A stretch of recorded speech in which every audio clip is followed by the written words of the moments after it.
Matthieu, chapitre 20.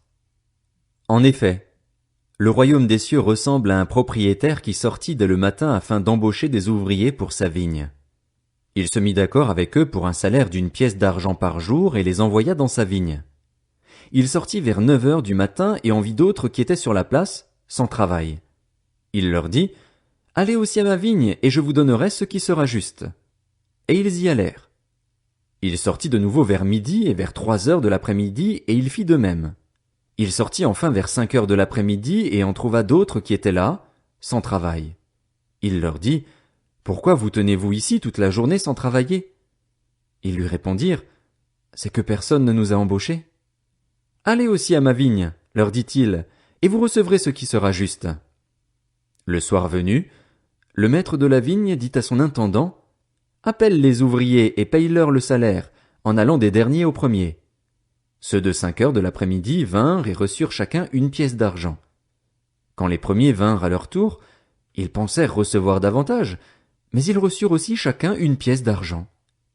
En la recevant, ils murmurèrent contre le propriétaire en disant, « Ces derniers arrivés n'ont travaillé qu'1 heure et tu les as traités comme nous, qui avons supporté la fatigue du jour et de la chaleur. » Il répondit à l'un d'eux, « Mon ami, je ne te fais pas de tort.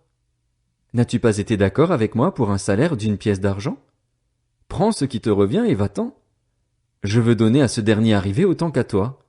Ne m'est-il pas permis de faire ce que je veux de mes biens? Ou vois-tu d'un mauvais œil que je sois bon? Ainsi les derniers seront les premiers et les premiers seront les derniers. Beaucoup sont invités mais peu sont choisis. » Pendant qu'ils montaient à Jérusalem, Jésus prit à part les 12 disciples et leur dit en chemin, « Nous montons à Jérusalem et le Fils de l'homme sera livré aux chefs des prêtres et aux spécialistes de la loi. Ils le condamneront à mort et le livreront aux non-juifs pour qu'ils se moquent de lui, le fouettent et le crucifient.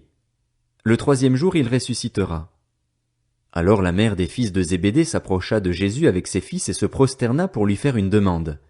Il lui dit, « Que veux-tu? » « Ordonne, lui dit-elle, que dans ton royaume mes 2 fils que voici soient assis l'un à ta droite et l'autre à ta gauche. » Jésus répondit, « Vous ne savez pas ce que vous demandez. Pouvez-vous boire la coupe que je vais boire, ou être baptisé du baptême dont je vais être baptisé? » Nous le pouvons, dirent-ils. Il leur répondit, « Vous boirez en effet ma coupe, et vous serez baptisés du baptême dont je vais être baptisé.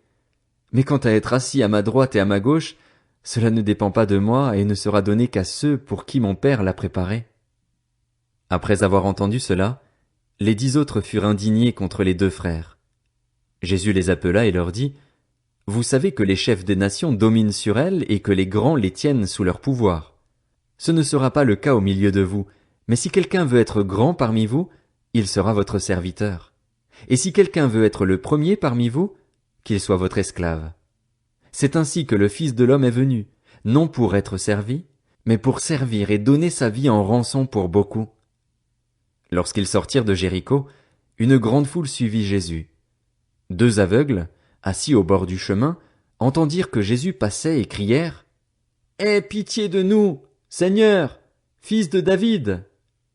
La foule les reprenait pour les faire taire, mais ils crièrent plus fort, « Aie pitié de nous, Seigneur, fils de David !» Jésus s'arrêta, les appela et dit, « Que voulez-vous que je fasse pour vous? » Ils lui dirent, « Seigneur, que nos yeux s'ouvrent. » Rempli de compassion, Jésus toucha leurs yeux. Aussitôt ils retrouvèrent la vue et ils le suivirent.